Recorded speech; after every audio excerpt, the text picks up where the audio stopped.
Channel మనతో సినీ critic doctor Vignan గారు ఉన్నారు. నమస్తే విజ్ఞాన్ గారు. కేటీఆర్ గారిని ఇప్పుడు మళ్ళీ ఏసీబీ విచారణకు పిలిచారని అంటున్నారు. అంటే గద్దె దిగిన వెంటనే కేసీఆర్, కేటీఆర్, కవిత మొత్తం అందరి ఫ్యామిలీ అంతా కూడా స్కామ్‌లని, పోలీస్ స్టేషన్‌ల చుట్టూ, ఈ అధికారుల చుట్టూ తిరగడం సరిపోతుంది. ఇప్పుడు కేటీఆర్ గారు ఏమంటున్నారంటే, మీరు కావాలని కుట్రపూరితంగా నా మీద పెడుతున్నారు అనేసి అంటున్నారు. కాంగ్రెస్ వాళ్ళేమో మేమేం పంపించం, మీరు చేసిన దాని మీదే అవుతుంది అని వీళ్ళు అంటున్నారు. ఈ రేస్ కార్స్‌ది అప్పుడు జరిగింది కదా! దాని మీద విచారణ అంటున్నారు. అసలు నిజంగానే ఇయన్నీ స్కామ్‌లు జరిగినాయి అంటారా? యాక్చువల్‌గా ఏంటంటే ఫార్ములా E1 రేసు హైదరాబాద్‌కి తీసుకొచ్చారు. ఇండియాలో మొదటిసారి జరిగింది. డన్. ఇండియాలో మొదటిసారి జరిగింది అంటే ఇంతకుముందు ఏ రాష్ట్రంలో జరగలేదు, మన ఇండియాలోనే మొదటిసారి జరిగింది. ఏ రాష్ట్రం చేయలే ఇది. ముంబై చేయొచ్చు, బెంగళూరు చేయొచ్చు, చెన్నై వాళ్ళు చేయొచ్చు, కోల్కతా చేయొచ్చు, ఎక్కడైనా కేరళ వాటెవర్, తమిళనాడు. బట్ అవ్వల హైదరాబాద్ తీసుకొచ్చారు. హైదరాబాద్లో కూడా ఇప్పటివరకు ఎప్పుడు జరగలేదు. అంటే దాని అర్థం ఏంటి? ఈ టెరిటరీ అన్ఫిట్ దానికి. నీకు దానికి సపరేట్గా ఒక కొన్ని ఎకరాల భూమి ఉంటే, 100 ఎకరాల భూమి ఉంటే, ఇంచుమించు హాఫ్ ఎయిర్పోర్ట్ సైజ్ భూమి ఉంటే, అక్కడ నువ్వు ఈ రోడ్ వేసి ఆ రేస్ కార్ల కోసం నువ్వు చేస్తావు.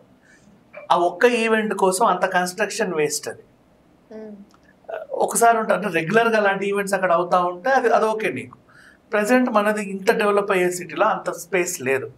సో ఏం చేశారంటే, మొన్న మిస్ వరల్డ్ వచ్చినప్పుడు వాళ్ళు ఎక్కడెక్కడ తిప్పారో సేమ్ అలాగే ట్యాంక్ బండ్ దగ్గర చుట్టూ ఆ ఫార్ములా E1 రేస్ కార్కి సంబంధించిన టెరిటరీని వేసి రోడ్లన్నీ బ్లాక్ చేశారు. ఇప్పుడు ఆ ఈవెంట్ అక్కడ రావడం వల్ల అదేంటిది లాభం అయితే ఏమీ లేదు. నష్టం ఎంత ఉంది అంటే అది చూసేంత ఇంట్రెస్ట్ ఎవరికి లేదు. ఫస్ట్ ఆఫ్ ఆల్ అంతసేపు నిలబడరు ఎవరు. అండ్ అన్ని ఏర్పాట్లు కూడా నువ్వు చేయలే. ఏదో గందరగోళంగా ఇలా చూడాలి. పోను నువ్వు ఏమైనా సంపాదించుకుంటున్నావా, టికెట్ ఏమైనా పెట్టావంటే అది కూడా ఏం లేదు. చూడాలంతే. అదొక లైక్ డొనేషన్ టైప్ షో. అది సింపుల్గా చెప్పాలంటే ఫ్రీయే. అండ్ ఆ రోజు అందరిని ఇబ్బంది పెట్టారు. ట్రాఫిక్ అంతా ఆపేసి అటుపోయేటోండి ఇటు పొమ్మని, ఇటుపోయేటోండి అటు పొమ్మని. అప్పుడు ఆఫీస్లకి లేట్గా వెళ్ళిన వాళ్ళు ఉన్నారు, అంబులెన్స్లలో లేట్గా వెళ్ళిన వాళ్ళు ఉన్నారు, పనులు ఆపుకున్న వాళ్ళు ఉన్నారు, అటు ఇటు కాకుండా సెలవు పెట్టిన వాళ్ళు ఉన్నారు. నెక్స్ట్ ఈ చెండాలం అంతా చూసిన ఆ ఫ్రాంచైజీ ఓనర్ ఏం చేశాడంటే, అబ్బాయి ఇది ఇక్కడ అన్ఫిట్ అండి, మేము స్పాన్సర్ చేయమన్నారు. స్పాన్సర్ చేయకపోతే, స్పాన్సర్ లేకపోతే ఈవెంట్ ఎట్లా అవుతుంది? అప్పుడు ఏం చేశారంటే వీళ్ళు, ఈవెంట్ ఆగితే మన పరువు పోద్దని జిహెచ్ఎంసి తరఫున కూడా తరఫున స్పాన్సర్షిప్ చేయించేశారు. వెనకాల లోగో ఉంటుంది. ఎందుకు ఇప్పుడు ఇంత పెద్ద ఈవెంట్ 50 కోట్లు ఖర్చు పెట్టి ఎందుకు చేయాలయ్యా అని అడిగితే, అది ఎలక్ట్రిక్ వెహికల్స్ని ప్రోత్సహించడానికి, పర్యావరణం పరిరక్షణ అని చెప్పేశారు. ఈ రేసు చూసి ఎలక్ట్రిక్ కారు కొన్నాడు ఎవడో నాకు తెలియదు, అసలు ఎందుకు కొన్నారో కూడా తెలియదు. అలా చెప్పాడు అంతే జస్ట్. సో అట్లా ఒక చారిటీ టైప్ ఈవెంట్ ఇది, సింపుల్ చెప్పాలంటే. సరే, ఇప్పుడు నువ్వు ప్రెస్టీజియస్గా ఒక ఈవెంట్ తెచ్చావు, అన్ఎక్స్పెక్టెడ్గా ఆర్గనైజ్ చేసావు, అది అవ్వని టైంలో స్పాన్సర్స్ లేకపోతే నీ సొంత డబ్బులు పెట్టుకొని నీ పేరు పరుగు పోతుంది. కాబట్టి మధ్యలో జిహెచ్ఎంసీ నిరికిస్తుంది, ప్రజల సొమ్ము కదా అది.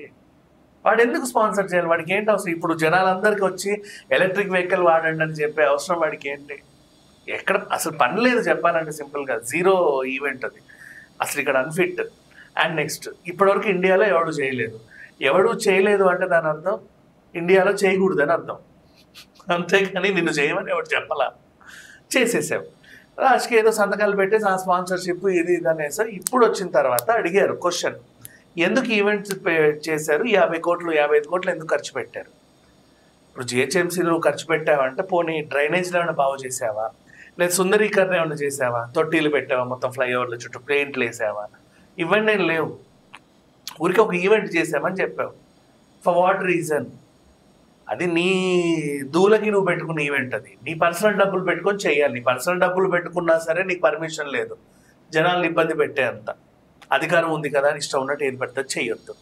మళ్ళీ నిన్న మాట్లాడతాడు ఈ హౌలాగాడు అంట, ముఖ్యమంత్రి హౌలాగాడు. వాడికి అది లేదు, చదువు రాదు, వాడికి ఇంగ్లీష్ రాదు, ఆ లాంగ్వేజ్ ఏంటో, వీళ్ళేంటో, వీళ్ళ మొహాలేంటో, ఆ లాంగ్వేజ్ ఇష్టపడి హే అనే ఆ పింకీస్ ఉంటారు కదా, ఆ జనాలు ఏంటో, ఈ ఒక వింత మనుషులు వీళ్ళంతా చెప్పాలి అంటే.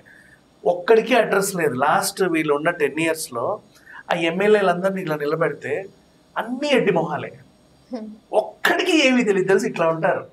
అదేంటో ఇప్పటికీ నాకు అర్థం కాదు. వీళ్ళు మంత్రులు ఎట్లా అయ్యారో, వీళ్ళు అసెంబ్లీలో కూర్చొని ఏం చేస్తున్నారు తెలీదు. ఈ నలుగురే మాట్లాడతారు. మాట్లాడితే అందరి తరఫున కేసీఆర్ మాట్లాడతాడు. ఆయన అన్అవైలబిలిటీలో ఉంటే వాళ్ళ అబ్బాయి మాట్లాడతాడు. ఇక వాళ్ళ కూతుర్ని అయితే మాట్లాడదామన్నా ఎవరు పిలవరు, అది వేరే విషయం. ఇంకా హరీష్ రావు ఏదో ఆయన సొంతంగా డెవలప్ అయిన నేత కాబట్టి మాట్లాడతాడు.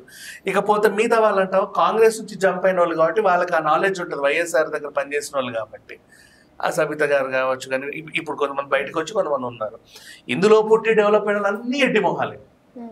ఒక్కడికి కూడా ఇట్లా నిలబెడితే ఒక్కడు పనికి వచ్చేవాడు ఒకడు ఉన్నాడు చెప్పాలంటే. వీళ్ళని వెనకాల వేసుకొని ఈయన ముఖ్యమంత్రి రేవంత్ రెడ్డి హౌలాగాడు అన్నాడు నిన్న. ఆ వీడియోలన్నీ చూస్తుంటాయి. ఈ లాంగ్వేజ్ ఏంటో, వీళ్ళ మనుషులు ఏంటో, వీళ్ళేంటో ఎవరికీ తెలియదు. సరే వాట్ ఎవర్, అరెస్ట్ చేసుకుంటే చేసుకోపోయి కుట్ర పూరిద్దాం. నువ్వు చేసిన స్కామ్కే కదా నేను అరెస్ట్ చేస్తున్నారు. ఊరికే నేను పిలిచాయి నిన్ను అరెస్ట్ చేసిన ఇలా రా అంటే అరెస్ట్ చేయించుకుంటారా? అలా ఏం చేయలేదే. నీ భాష సరిగ్గా లేదు, నీ నడవడిక సరిగ్గా లేదు, నీ పద్ధతి సరిగ్గా లేదు, అసలు నువ్వే సరిగ్గా లేవు కాబట్టి అరెస్ట్ చేస్తారు ఖచ్చితంగా. ఫోన్ ట్యాపింగ్ కేసులో వీళ్ళ నాన్న అరెస్ట్ అవుతాడు. ఆల్రెడీ లిక్కర్ స్కామ్లో ఈమె తిరుగుతూ ఉంది. ఇప్పుడు ఫార్ములా ఈవెంట్ రేస్లో ఈయన కూడా అరెస్ట్ అవుతాడు. ఇది ఖాయం ఖచ్చితంగా. వీళ్ళు చేసిన దానికే అనుభవిస్తున్నారు అంతే. అయితే జనాల్లో సింపతి గెయిన్ చేయడానికి మమ్మల్ని కావాలనే కుట్రపు నాకు తెలుసు నా ముందే అరెస్ట్ చేస్తారని అంటారు. నువ్వు చేసిన పనులే కదా మరి ఎందుకు చేయరు అరెస్టులు? లైక్ చేయండి, షేర్ చేయండి, సబ్స్క్రైబ్ చేయండి. మరిన్ని వీడియోల కోసం బెల్ సింబల్ పై క్లిక్ చేయండి.